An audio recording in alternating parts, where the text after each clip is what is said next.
ارشاد فرمایا کہ نیک بندے کی صحبت بندے کو نیک بناتی ہے اور برے بندے کی صحبت بندے کو برا بناتی ہے۔ اور آپ نے ایک مقام پر یہ لکھا کہ میں نے ایک دن مٹی زمین سے اٹھائی، وہ مٹی ہلکی ہلکی گیلی تھی، تو میں نے اس کو سونگھا، اس میں سے گلاب کی خوشبو آ رہی تھی۔ سبحان اللہ۔ گلاب کی خوشبو آئی تو میں نے مٹی سے سوال کیا تو گلاب تو نہیں ہے لیکن خوشبو کہاں سے آتی ہے؟ تو اس نے کہا کچھ دن میرے اوپر گلاب کا پودا رہا ہے، سبحان اس اللہ۔ کی پتیاں گرتی تھیں تو وہ خوشبو جو ہے وہ باقی ہے۔ مٹی خوشبو باقی رکھتی ہے، وہ بھولتی نہیں ہے کہ ادھر گلاب کا پودا رہا ہے۔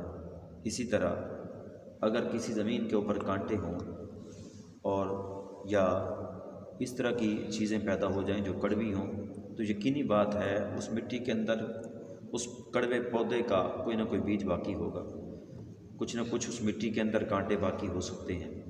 اسی طرح دوست ہوتے ہیں جو دیکھنے میں لگتا ہے یہ بڑا اچھا ہے، بڑا پیار کرنے والا ہے، بڑا خلوص نبھانے والا ہے، لیکن ہوتا یہ ہے کہ اصل میں وہ برباد کر رہا ہوتا ہے۔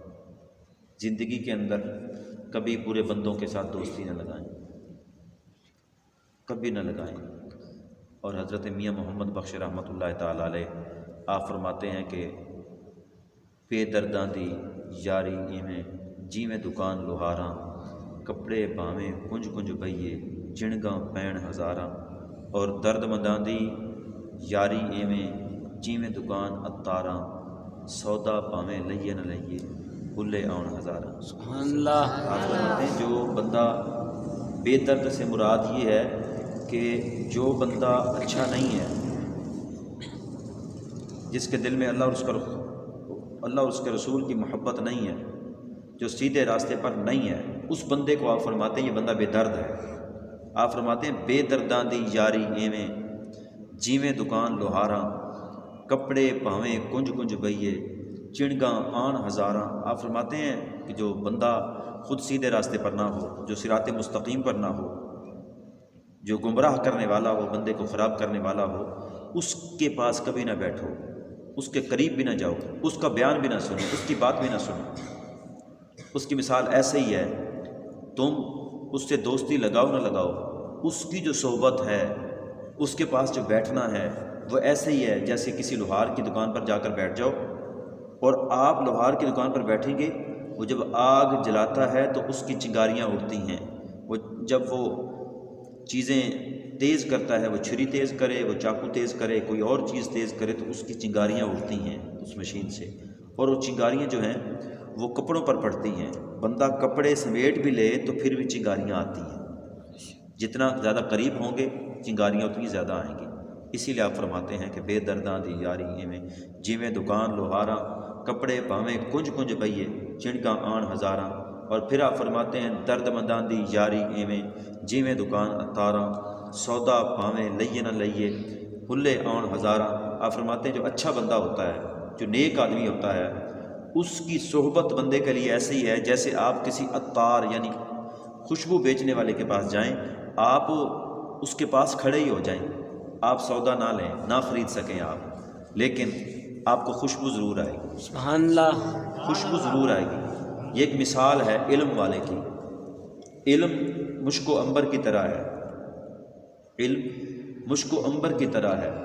اب جب آپ قرآن مجید پڑھتے ہیں، الفاظ پڑھتے ہیں تو ایسے صرف الفاظ ہوتے ہیں، اگر کسی عالم سے اس کا معنی پوچھیں، اس کی تفسیر پوچھیں، کسی حدیث کی تشریح پوچھیں، تو آپ حیران ہو جاتے ہیں کہ ایک لفظ پر جب علماء بولتے ہیں تو اتنی لمبی گفتگو ہوتی ہے، اور یوں لگتا ہے کوئی عطر کی شیشی کھل گئی ہے جس کی خوشبو سے پورا ماحول جو ہے وہ معطر ہو گیا ہے، خوشبودار ہو گیا ہے۔ یہ علم بھی ایسے ہی ہوتا ہے، علم بھی ایسے ہی ہے۔ اور جاہل بندے کے پاس، جو گنوار بندہ ہے، جو برا بندہ ہے، کوئی اگر نشئی ہے اللہ نہ کرے یا بری صحبت والا ہے، اس کے پاس بیٹھیں تو آپ کو برا بنا دے گا۔ جو بندہ اچھا ہے اس کی مثال ایسے ہی ہے، آپ کچھ نہ کر سکیں، کچھ نہ لے سکیں، اس سے گفتگو نہ کر سکیں، لیکن آپ کے لیے وہ ایک ایگزامپل ہوگا، وہ ایک مثال ہوگا۔ دین اللہ تبارک و تعالیٰ کا جو پسندیدہ دین ہے وہ دین اسلام ہے۔ اور دین اسلام اللہ کے نزدیک ہی پسندیدہ دین ہے، اور اس مشکل وقت کے اندر، اس معاشرے کے اندر جس وقت ہم جی رہے ہیں، دنیا کے جس کونے میں ہم جی رہے ہیں، اور اس پورے قیامت تک کے زمانے کے اندر ہم جس صدی کے اندر جی رہے ہیں، یہ صدی بھی اس فتنوں کی صدی ہے۔ یہ نہ کریں کہ موبائل اگر آپ کے ہاتھ میں ہو تو آپ جو ہے ہر کسی کو عالم سمجھ کر سننا شروع کر دیں، کہیں جناب اس کے چہرے پر داڑھی بھی ہے اور یہ بڑی اچھی گفتگو کر رہا ہے، ہو سکتا ہے وہ غیر مسلم ہو اور وہ اسلام کا بھیس بدل کر بیٹھا ہو سکتا ہے وہ بد عقیدہ ہو اور جو صرف میٹھا میٹھا کر کے حضور علیہ السلام کا نام لیتا ہو اور اپنا زہر گھولنا چاہتا ہو۔ اس لیے ہر بندے کو عالم نہ سمجھے، جس کے دل میں اللہ اور اس کے رسول کی محبت ہوگی اس کا انداز بتائے گا، اس کا اٹھنا بتائے گا، اس کا بیٹھنا بتائے گا کہ ایسے بیٹھنا ہے، ایسے اٹھنا ہے۔ صحبت اچھی ہونی چاہیے، اچھی گفتگو کریں، خوش اخلاق بنیں، اور اپنی جان یوں سمجھ لیں کہ یہ اپنی جو جان ہے یہ اللہ تعالیٰ کی امانت ہے، یہ رب کے پاس جانی ہے ایک دن۔ تو اپنے آپ کو ہمہ وقت، ہر وقت اللہ تبارک و تعالیٰ کی رضا میں گزارنے کی کوشش کریں۔ دنیا ہے، دنیا بیت جاتی ہے، دنیا گزر جائے گی۔ انسان جتنا بھی مال اکٹھا کر لے، آخرکار قبر کی اندھیری رات کے اندر جانا ہے اور قبر کے اندر داخل ہونا ہے۔ اس لیے کوشش کریں کہ اچھے لوگوں کی صحبت بنائیں، اچھے لوگوں کے ساتھ بیٹھیں، اور جب قرآن پڑھتے ہیں تو دینی مسائل کے لیے بھی وقت نکالا کریں، 5 منٹ نکال لیں، 7 منٹ نکال لیں۔ جب بندہ بڑا ہوتا ہے تو بندے کے ساتھ مسائل ہوتے ہیں، دکھ سکھ ہوتے ہیں۔